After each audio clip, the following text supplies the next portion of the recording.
Hello, everyone, and welcome to Growing Together, a gardening podcast with me, John Lamb, and Don Kinsler, a lifelong gardener and the North Dakota State University Extension horticulturist for Cass County. Don, how are you doing today? I'm doing great. I'm getting into the holiday spirit. It's kind of hard not to. Well, I shouldn't say. I'm sure some people still have a hard time, but it is all around. Since the last time we talked, it really, boy, the temperatures have dropped. There's snow on the ground. And Fargo here, it looks like we're going to have a white Christmas. White Christmas. It is beginning to look a lot like you know Christmas. what I like about the snow that we've received? Because other than putting it in the holiday spirit, of course, but I can see where the rabbits are traveling. Yes. I can see the little bunny tracks in the snow, and so I can see what I've needed to protect. Okay. I've got chicken wire and hardware cloth out around, but in case I miss anything, I can see where the bunnies have been. So, and also I like the insulation that this snow has been. Right. So, I won't say that cold and snow are my favorite season of the year. I prefer spring, but But I'm liking this snow because we have some insulation before the temperatures have dropped. Yeah, I went around and I tried to put some leaves over some of the plants that I thought may need a little extra insulation. And but yeah, certainly having that snow that it fell, the snow came down and it stayed. It hasn't melted, and so yeah, we do have hopefully we have a nice little base blanket for a while that while the temperatures kind of got below zero now, and because as we've discussed in some of the other podcasts too, some of the most devastating winter conditions for things like perennials, newly planted trees, shrubs, is if we have severe cold on open ground. Then that frost, those cold temperatures can just penetrate down in. And so, we went into the fall fairly warm, and then that blanket of snow is pretty decent insulation already. And of course, as I mentioned, I'm in the holiday spirit. So it's going to be fun today to talk about Christmas trees and poinsettias and a few things for the holiday mood. Yeah, we're going to talk about some Christmas greenery, what kind of like some of the stories behind them, but then also how to care for them. But first, you've got a question from a listener. I do. A lot of people who enjoy growing potatoes, homegrown potatoes. And, I know you can buy potatoes relatively inexpensively at the grocery store, but there's something about a homegrown potato that is special. I believe they taste better. So anyway, I received an email from Jeannie, and Jeannie writes in, I grew potatoes this year, and I'm wintering them in our garage. I put them in plastic totes, and I'm trying to keep the temperature consistent in the garage. What temperature is best for wintering potatoes? Thanks, Jeannie, very much for writing in. And so, yes, growing potatoes is wonderful. It's one of my favorite things to do. It's like digging buried treasure in the fall of the year to see what you've got. And of course, then storing those potatoes during winter under the right conditions is very important so that they will last as long as possible. And under the right conditions, potatoes will store in good shape, usually until about April. Okay. March or April. We usually finish the last of our potatoes in probably April or so, and then they start to sprout, and then they start going downhill from there if you have any left. So let's talk about the conditions. So Jeannie is wintering these, storing them for the winter in her garage in plastic totes. Okay, well, there are two most important things for storing potatoes, and the first is to keep them in the dark. If potatoes are exposed to light for any length of time, the skin will start to turn green, and along with that greening, there's a buildup of alkaloid compounds in those, which affect the flavor. And if you ate enough of green potatoes, it could have, you could have some health concerns with that. So they need to be kept in the dark. So in those totes, you would need to keep them covered either with the tote cover, the plastic tote cover, or put something else over it. So the second important thing is the temperature. Now, garages can be a little tricky because, if you're opening the door when it's 30 below, you could get a lot of cold in, or if you're leaving it open while you're heating up a vehicle, and whether the garage is attached or detached. So keeping the temperature consistent is going to be a challenge in a garage. The preferred storage temperature should be a consistent about 40 to 41 degrees. Now, in a refrigerator, most of our refrigerators run maybe 36, 37 degrees, give or take a few degrees. So that's a little colder than what potatoes prefer. If they're at refrigerated temperatures, the starch in potatoes will start to change to sugar and give the potatoes an off flavor. So that's why potatoes, it's not really recommended that you store them in your refrigerator. So 40 to 41 degrees, a little warmer than a refrigerator. So I suggested to Jeannie when I emailed back to her, I suggested to just get an inexpensive thermometer and put that in the tote with the potatoes just to see what that temperature is actually running at. Okay. And see if she can keep it at the 40, 41 degrees or so. And if it's getting too cold, then she might have to find another spot, or maybe put some insulation, a blanket or something over, maybe move it towards if it's attached garage, maybe up towards the wall that adjoins the house or something such as that. And also potatoes like humidity. So if it seems like it's a little dryish in that tote, maybe add a little bit of moisture or something to it. Just sprinkle it occasionally with a little bit of water. So darkness, temperature 40 to 41 degrees, thermometer to kind of monitor what's happening. And then I think those potatoes will store well. I'd be interested to hear what kind of potatoes she grew. Yes, I should have asked. Well, yes. That's okay. But yeah, no, that's kind of a fun thing because that's the idea too, that you grow something in the summer, you kind of wait all summer for them, and then you've got to go into the fall, and then you pull them up, and then you can have them around for months if you take proper care of them. Exactly. So anyone that has any questions or comments or something that you're especially fond of that has grown well for you or challenges, send us an email. My email address, donald.kinsler, Kinzler, @ndsu.edu. And thanks for everyone who does send in emails.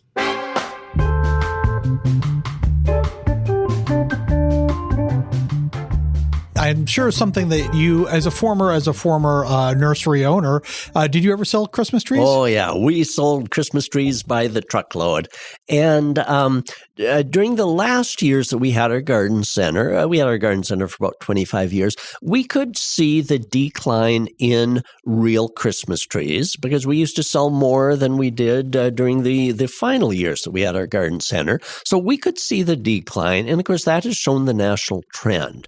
So what type of Christmas tree do you put up, John? And again, I'm not judging anyone because it's just nice to put up a Christmas tree. Yep. Whether it's real, whether it's artificial, it's wonderful. So I'm not going to judge your response. What do you put up? Oh, I was raised with real Christmas trees, and we had one in my mom's house until she moved into an apartment a couple of years ago. So I always had a real Christmas tree around. But when I bought my house, Sam and I, my girlfriend, she grew up with artificial trees, and that's what we decided to do. And it's been nice. It's been, they are relatively easy to put up compared to the old. There's always kind of a struggle with the real trees about getting them into the Christmas tree stand and the basin. And I remember my dad used to have eye hooks in the wall, and there would be wire around it. And I think that's changed the last couple of years I was doing it. We didn't have quite that much trouble with the real tree, but no, we do an artificial tree, and it is really nice. It's nice to the cleanup's a little bit easier.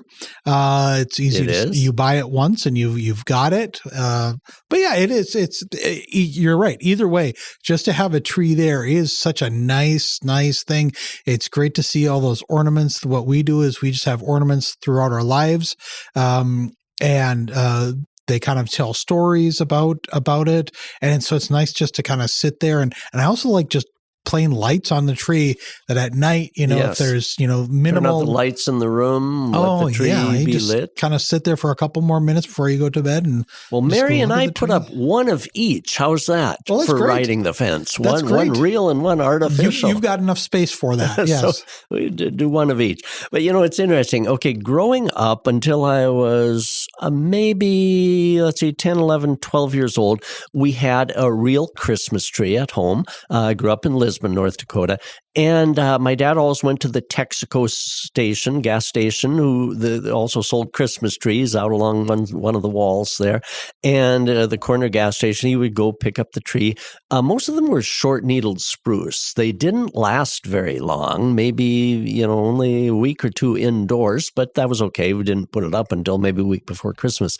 But then there was a bad fire in Lisbon above, in an apartment above one of the buildings on Main Street.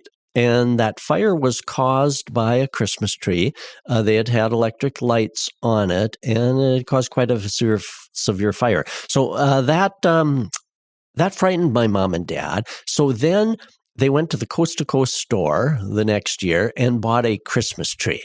And now that Christmas tree, those first artificial Christmas trees, the longer needled pines were starting to become popular for real trees instead of the short needled spruce. Well, anyway, the first artificial Christmas trees, I remember the box said Scotch pine. Mm-hmm. And so these artificial Christmas trees had longer needles than the artificial trees now. So the needle length was maybe about 3 inches long. But now it's interesting. Did you know, John, that the first artificial Christmas trees were made by the inventor of the toilet brush? I think I'd heard something about that. Okay, so well, how did that come up? Right. I don't know if it was 1930s, 1940s. But anyway, okay, picture a toilet brush, right, with white bristles. The bristles. The kind of the longish, maybe 3-inch bristles, toilet brush. Okay, well, the inventor of the toilet brush thought, if we dyed those bristles green, they look kind of like the Scotch pine. And so they did. And, of course, then you put enough of those toilet brush-looking things on a tree, a stand, and it did.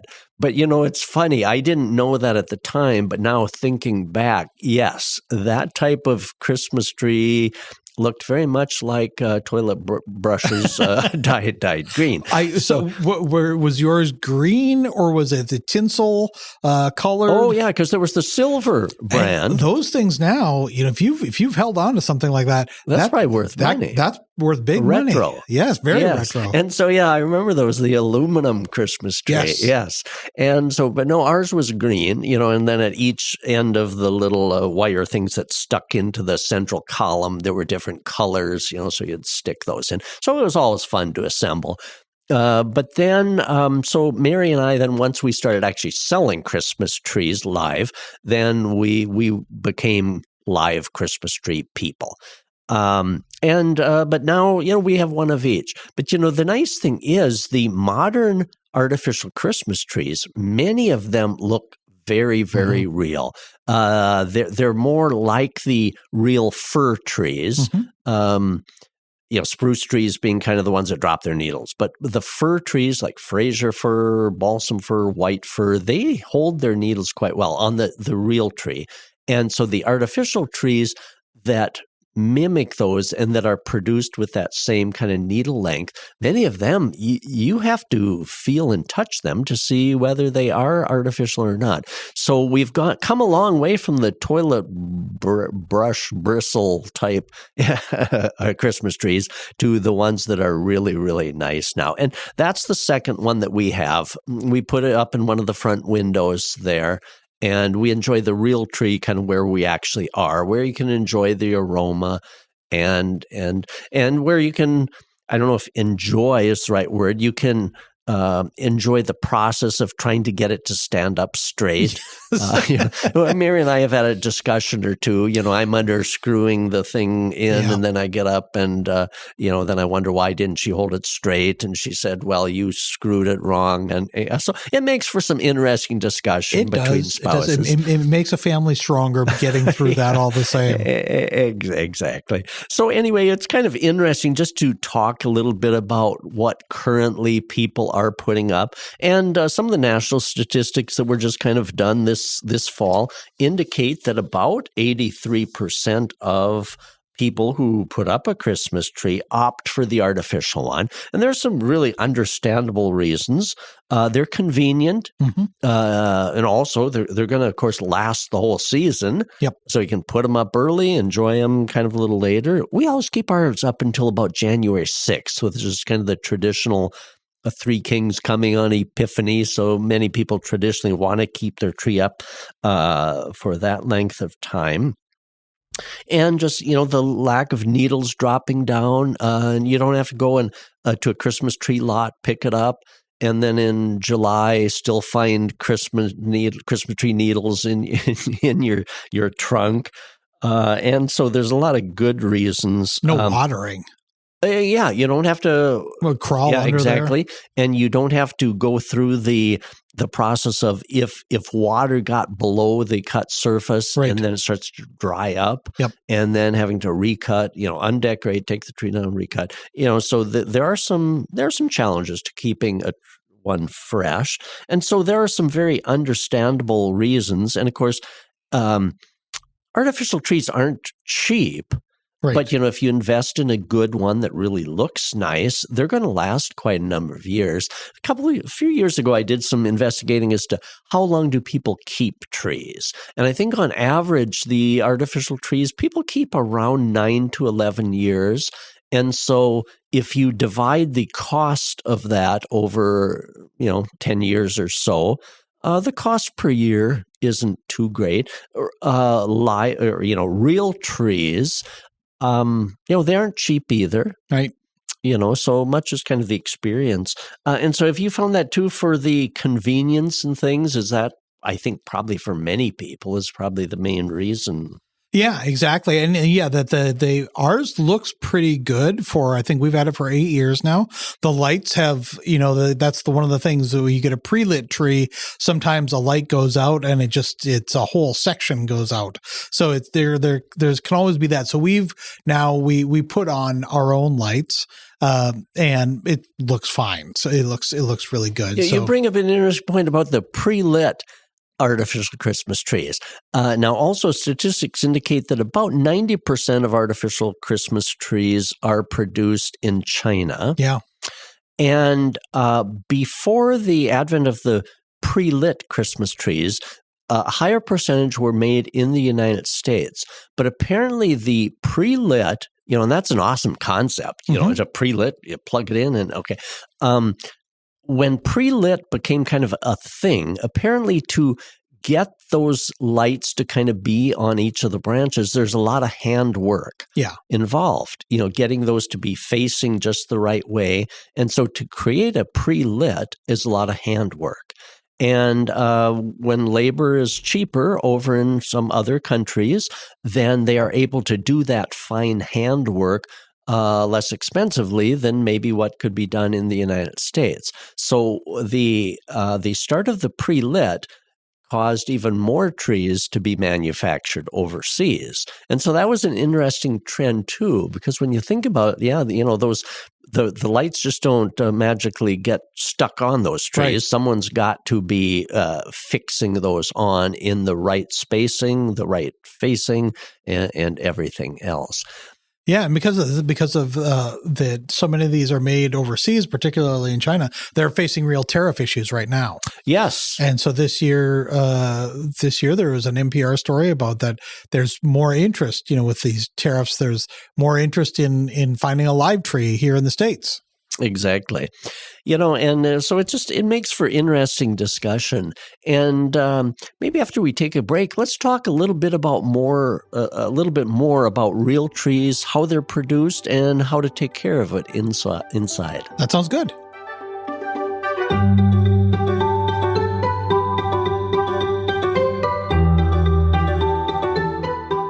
Get 6 months of local news for just $2.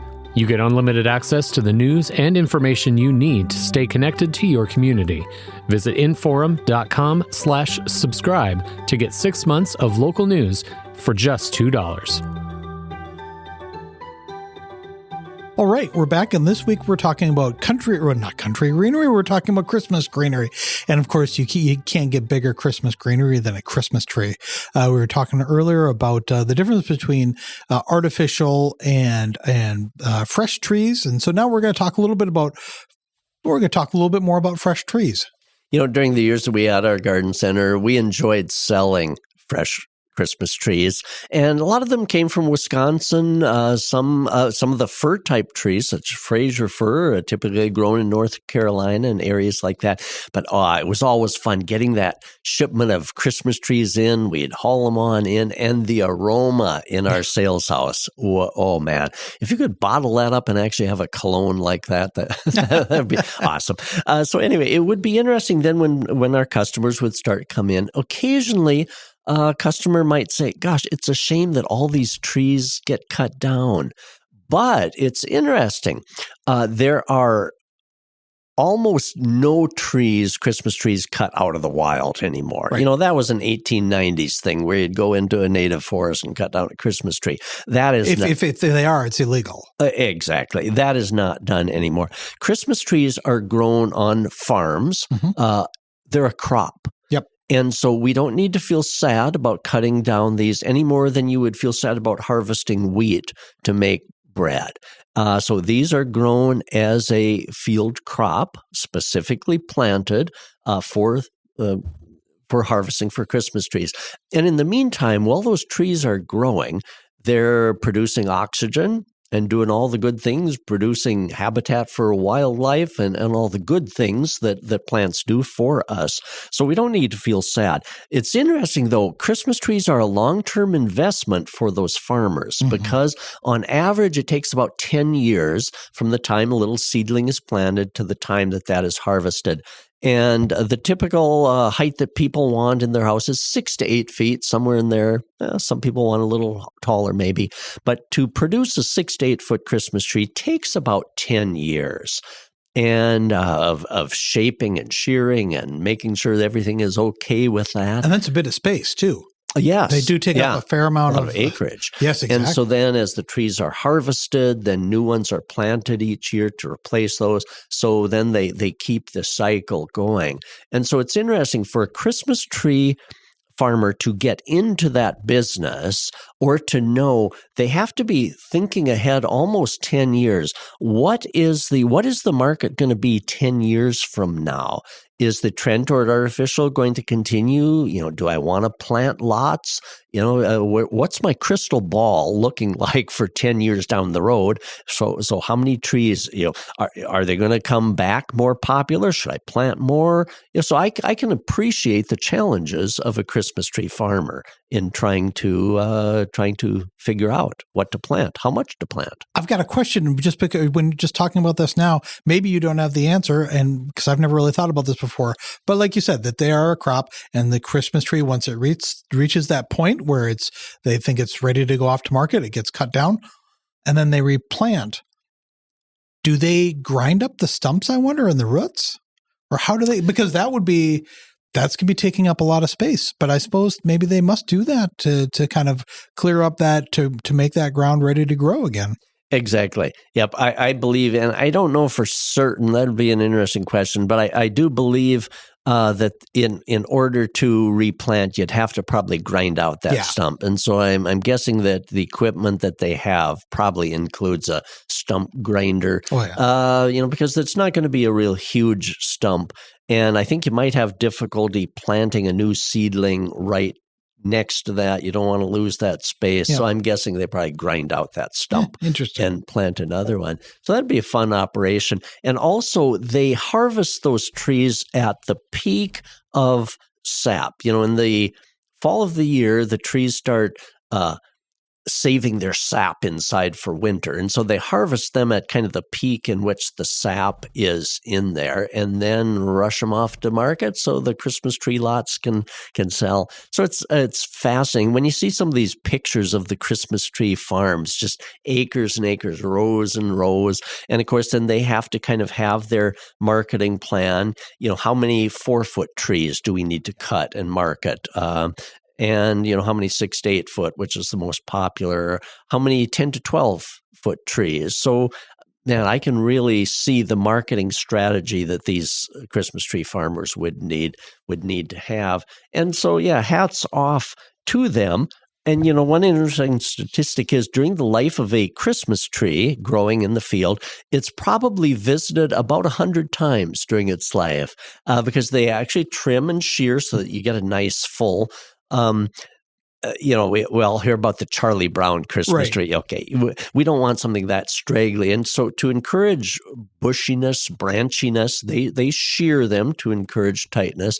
There's a picture of me when I was, I would have been about 4 with my brothers and sisters sitting in front of our Christmas tree, the one that was gotten from the Texaco station. And it's interesting. Christmas trees are a lot fuller, real Christmas trees, a lot fuller now than they were back then. Yes. I get a kick out of that. If it weren't for the tinsel and the lights and everything on that tree and the bulbs, it was a pretty sparse looking Christmas tree. Remember there was, maybe you don't remember, but I remember always being great discussions. What was the best side of the tree? Yes. Yeah. You don't have that problem with the artificial trees, but with the live tree, sometimes you would find a bald spot. Yeah. And especially those balsams. And you bring up an interesting point, though. I've even noticed now when we go to buy our real tree, oftentimes there will be 3 sides that are a little better than the one. And that is oftentimes the side that was growing on the north. Yeah. A little less light on that, so a little sparser probably on that side. And so we always have a discussion as to which look is around, that. Take a good look around to make sure that you don't decorate and then discover that you've got the worst side pointing inward. And I think, too, the trunks are straighter. Yes. Yes. Often we would find, especially when we pines sold Christmas trees, Fraser fir, which is kind of that classic, beautiful, the Cadillac somewhat of Christmas short, trees. yes, they tend to have a nice straight trunk. Yep. Scotch pine, which were very popular in probably the 70s, 80s, 90s. They have about a 3-inch long needle. The Norway pine were the very long needled. They kind of popular in the 60s, maybe fell out of favor. The Scotch pine, which was very popular until Fraser fir, short needle, took over. But the Scotch pine is notorious for a crooked trunk. That's the way they grow. And so you might look like the tree might look just perfect, but we soon, when we're selling Christmas trees, we would eye up that trunk for them. And if, we'd twirl the trees around for people. And if they said, oh boy, that one looks perfect, we would make sure we looked at the trunk. There were some Scotch pine whose trunk was so crooked, there was no way you were going to get that to stand up in a tree stand. So we always helped them so that then they wouldn't get home and then have further discussions as to why the tree wouldn't stand up. And so it's interesting. You do bring that point up on all these different. Well, let's talk a little bit about how once you do get a real tree in, what are the ways to keep it fresh? Well, such as the Fraser fir and a balsam fir, they stay a long time indoors. When we've had Fraser firs, we've put them up about the 1st of December, and we've gotten them to last a good month indoors. Balsam fir, which has a little lighter green needle than the Fraser fir, balsam fir will last usually 3 weeks indoors, and the balsam fir has a very aromatic I was going to say flavor, scent to it.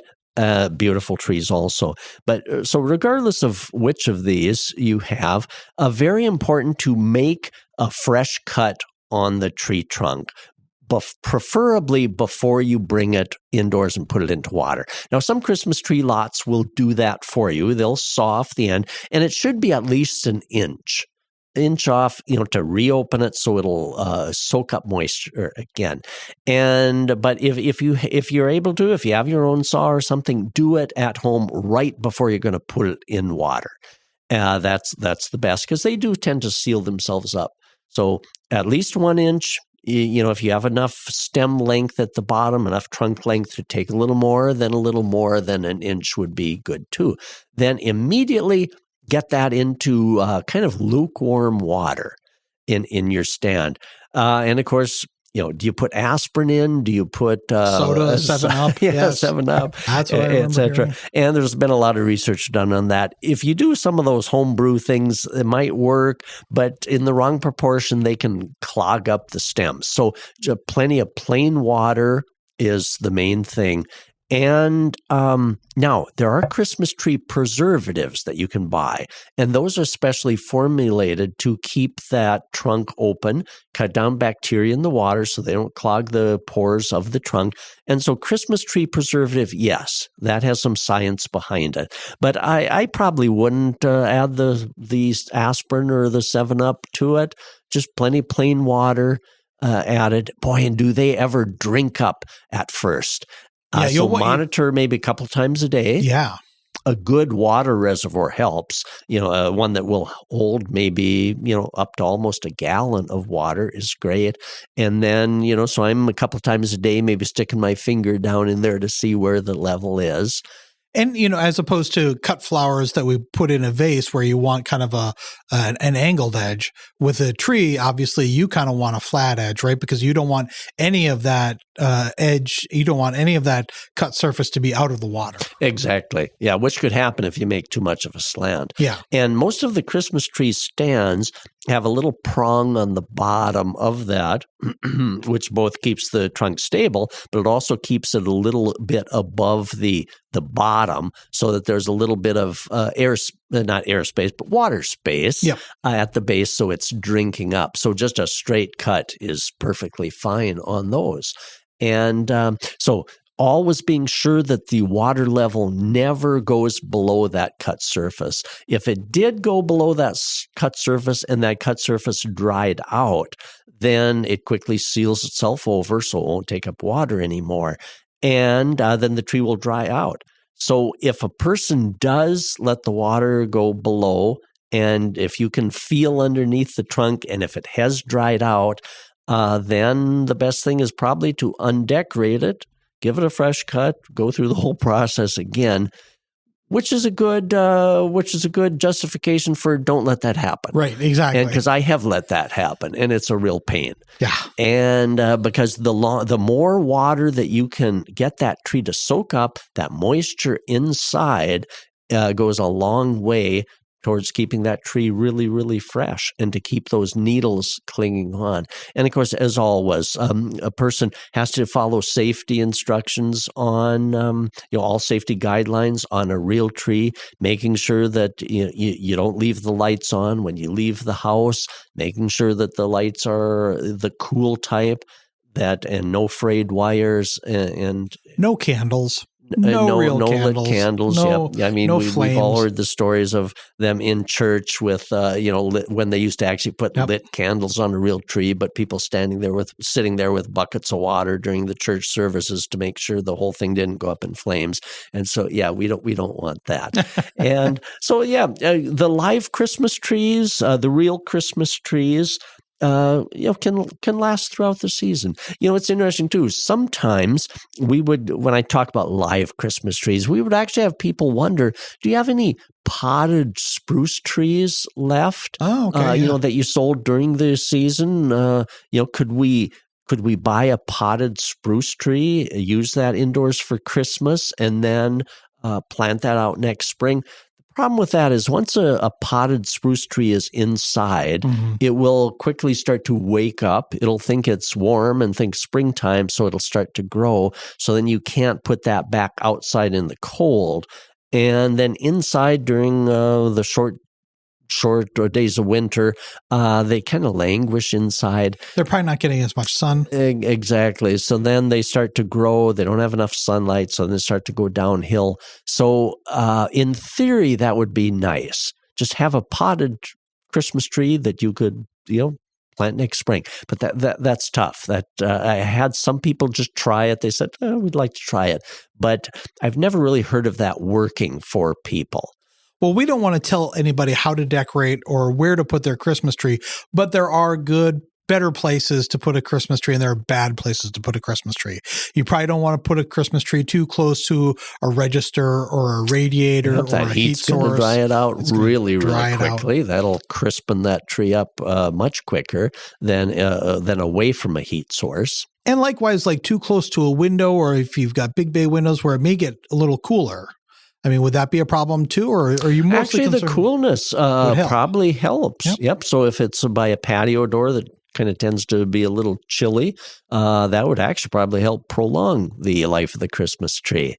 So don't put it right by the fireplace is what we're saying. Likely not. Right. Yeah. Right. That might dry if it's running, if your fireplace is running. Exactly. So, it's interesting when we talk about real versus artificial Christmas trees.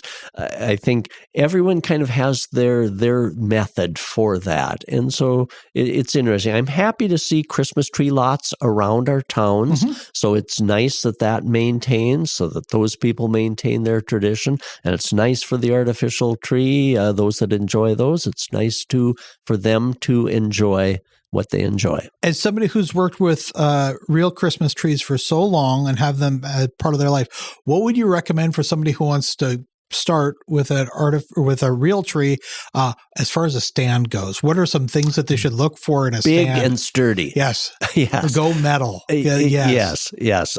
Beware of the inexpensive plastic ones. Yep. And okay, even though some of the smaller ones that say they're like for 6 to 7 foot tree, I've noticed I don't think I'd put a 6 to 7 foot tree in there.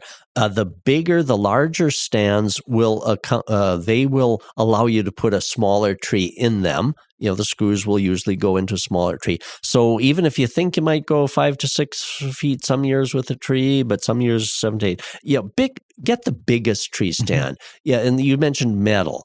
And they're going to cost a little more, but a metal tree stand you're going to have for a long, long, long time. The plastic ones, and I've gotten plastic ones, and they've broken, they've cracked after a few years. The screws and so quality again, and one with a big enough reservoir so that you're not going to, so the tree isn't going to run out. Right. Yeah. Have you experienced the different tree stands too? When you guys used to have the real? Yeah, and ours was we would always put it up in an area that was carpeted, so there could be a little give in there, and so if it started tipping, it really started tipping. So that's always something to consider, is making sure you had a real. Did you guys ever have one tip over? Oh yeah, a couple times we did. We did too.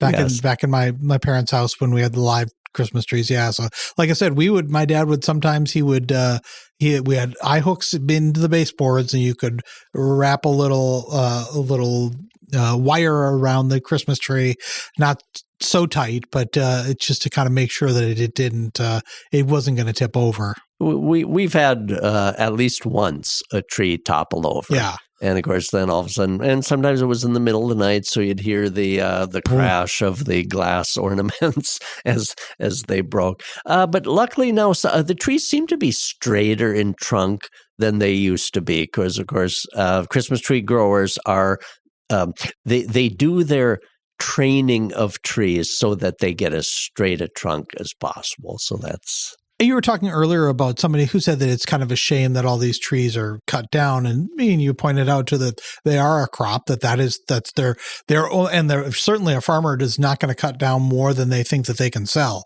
They want to, in fact, they want to run out of their product because they don't want that left over. But the other thing too, it's kind of interesting, is now people finding uses for their tree after they take it out of the house. I know some people will have a little fire outside because they will burn up quick. They will. But I know some people who bring them down to the lake and they will put them out on the ice. And when the ice melts, it'll fall into the water and it'll become kind of a fish habitat. Fish habitat, exactly. So I've heard of that. And also you can put it in the snowbank outside. I've had people put pine cones with peanut butter on to attract birds. Great feeder. And so a very decorative bird feeder stuck out where you can kind of watch it. So that's a great idea. And also I've cut up the branches and used for mulch Oh, yeah. Laid the branches, especially in winters when you don't have snow. I've cut the branches off after Christmas and laid them over some perennials because that makes kind of a nice mulch. Yep. And you can even cut them up even finer, just kind of leave them lay as a mulch, and that works well too. In fact, you can pay for pine mulch. And That's right. So yeah, you get a little freebie there after the season too. All right, should we take a little break, and when we come back, let's talk about one of the other popular Christmas colorful plants that people have in the house, the poinsettia. Especially debunking the myth of them being poisonous.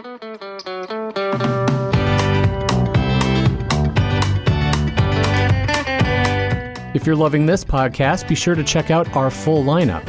From news and local politics to sports and true crime, find your next great listen right now at inforum.com/podcasts. That's inforum.com/podcasts. All right, we're back, and this week we're talking about bringing the greenery of the outside into the house for the holidays with Christmas trees, but also now poinsettias. Yes, it's interesting. I mentioned as I was heading over here to do this podcast, I mentioned to one of my coworkers in our office that we're going to talk about Christmas trees and also about poinsettias and the fact that they're not poisonous. And she said, they're not? And so I thought, well, yes, this is why we talk about this in the podcast. Yeah. So poinsettias, are they poisonous? No, they're not. Now it's interesting. Where did that myth start? Well, back in around 1919 or 1920, a child in Hawaii died after eating poinsettia leaves. Okay. And so that immediately started the rumor that poinsettias were deadly poisonous. Okay, that child did die, but it did not die from eating the poinsettia leaves. The two things were not related. But in the meantime, if a child eats poinsettia leaves and then dies, naturally, yeah, that's going to cause great alarm. So that myth held true, but it wasn't known that it was a myth. That held true until the 1970s. In fact, the Food and Drug Administration, as recently as 1970, put out a press release indicating to people that poinsettias were deadly poisonous, so do not let pets, do not let children consume them. But then Ohio State University decided in 1971, let's actually do some research on that, because there was no research ever done on, okay, how poisonous? Were they poisonous? How much would you have to eat to kill you or a pet? So they actually did a research study, okay? And so they fed lab rats generous amounts of poinsettia leaves. Okay, and they found that there was an effect on the rats. They gained weight. Okay, there was no death of the researched animals, but they did actually gain weight on a diet of poinsettia leaves. Now, that does not mean that we're supposed to use poinsettia leaves for a salad. Right. Poinsettias are in a family that has that milky sap. When you break off a leaf, you get the milky sap coming out. And so that sap is an irritant. Some people are kind of very sensitive to that kind of latexy type sap. And so it can be a skin irritant. It can be a throat irritant. If a pet eats poinsettia leaves, they might vomit. But anyway, so the myth or theory that poinsettias were poisonous was debunked by that research study. And in fact, it was interesting. Then in 1974, a Canadian horticulturist decided, okay, because people weren't actually buying this, okay, they were still kind of hesitant. Okay, so this Canadian horticulture decided he was going to, in front of media, he was going to eat a poinsettia.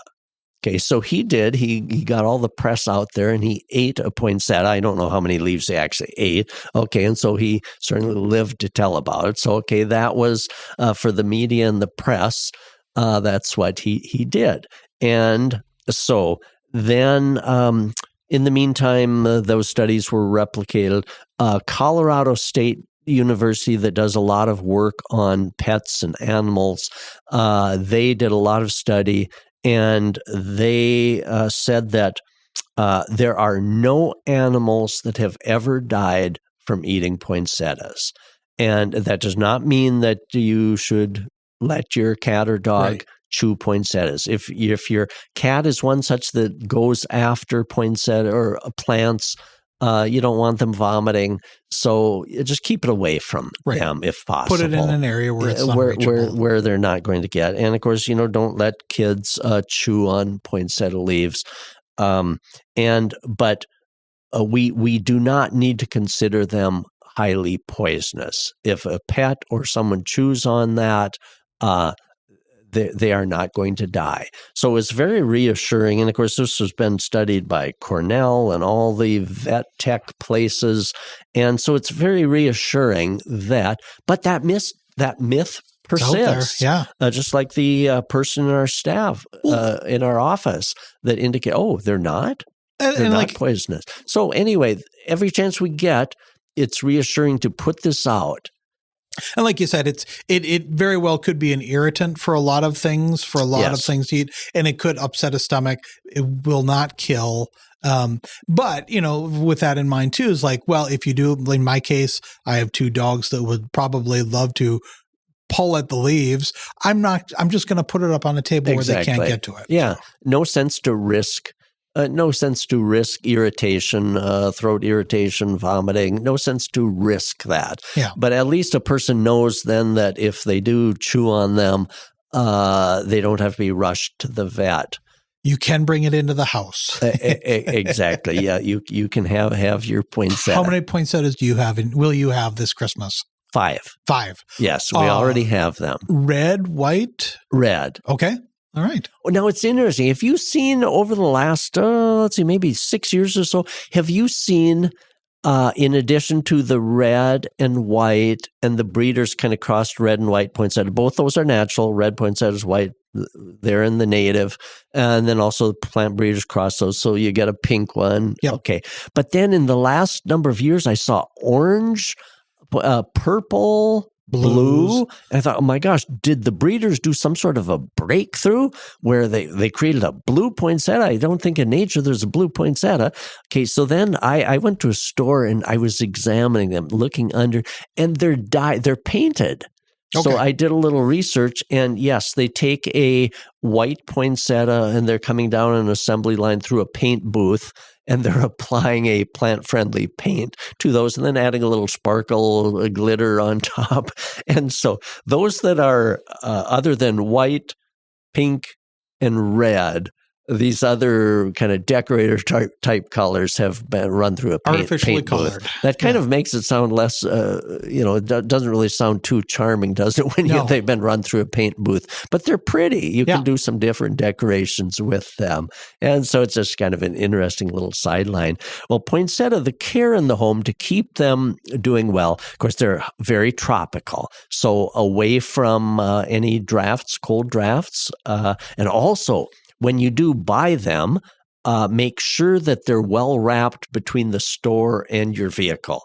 Because just grabbing them and running them out, unless it's 50 degrees, which it's not around here, unless it's about 50 degrees, you have to cover them. They've got to be in a bubble of warm air.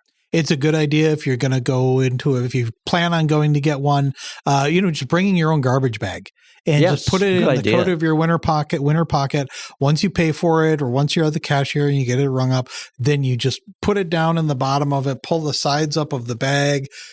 If you can, blow some hot air. Puff a little hot air into it. And then tie it up at the top and as good as you can, and then get it out to your car. And Exactly. And then sometimes I'll drive the getaway vehicle. Mary will be inside. Smart. I'm wrapping them up. I'll have the getaway vehicle, pull right up front to the door, load them on in, get them on home.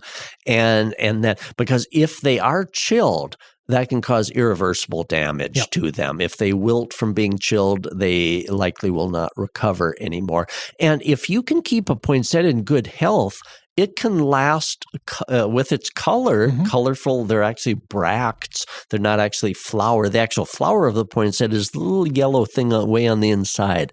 So those colorful bracts are actually just colored leaves, and they can maintain that color well into past Valentine's Day, way up into spring. And then you can set those out in a flower bed, if you want to keep poinsettia going. But anyway, to keep them as healthy as possible indoors, it's important to remember that they're kind of a succulent. They've got that sap inside. So being kind of a succulent type thing means they don't want to be overwatered. Okay. So one of the quickest ways you can kill a poinsettia indoors is to keep it continually moist. Now, Mary's training was as a florist before we were married, and they always made sure that they would have a hole in the bottom of that foil. Because, oftentimes they're wrapped in foil. And when you water the poinsettia, unless you have a hole in that foil, there could be a pond of water that collects. The poinsettia would be overwatered and quickly wilt from being drowned. So always cut a hole in that bottom, put it in a drainage dish, and allow the soil to become dry to the touch. I stick a finger down to the first joint. If I feel moisture, it's got moisture. So then wait a day or two, check it again. Let the poinsettias dry out fairly well, not to the point of wilting from dryness, but let them dry out. Err on the side of caution. Erring on the side of dryness is better than keeping them too wet. And so as long as you keep them in the better light possible, sometimes we'll, during Christmas season, have them inside the room on a coffee table or somewhere. But then after the Christmas season, we'll put them in a brighter window, which helps them keep longer and in good shape. So yeah, the poinsettias are fascinating crop. I've never been to Mexico, but people that have been there indicate that, wow, they see these big, massive shrubs, and they look, and they're all red and beautiful around Christmas time, and of course, they're poinsettias growing in the native habitat. Oh, it'd be fantastic to see. That would. Yeah, so lots of fun discussion. The poinsettia is a fascinating plant. All right. Well, if people have any questions for you about any other kinds of plant care or bringing any kind of plants indoors, whether they be seasonal or not, or just want to show off what they've done this year, or if they've got questions on how to store their root vegetables, what's the best way to reach you? Yes, and if you've gotten a poinsettia that you've kept growing year after year and gotten it to rebloom again, I'd love to hear about it and send me a photo. Donald.Kinsler, KINZLER at ndsu.edu. The wonderful thing about podcasts, I'm sure people can rewind a little bit in case they didn't catch that email address. Yep. So again, thank you for all of you who do write in. It's great to hear from you. All right, Don. Well, thanks a lot. We'll see you next week. Thank you, John, and thanks everyone for listening.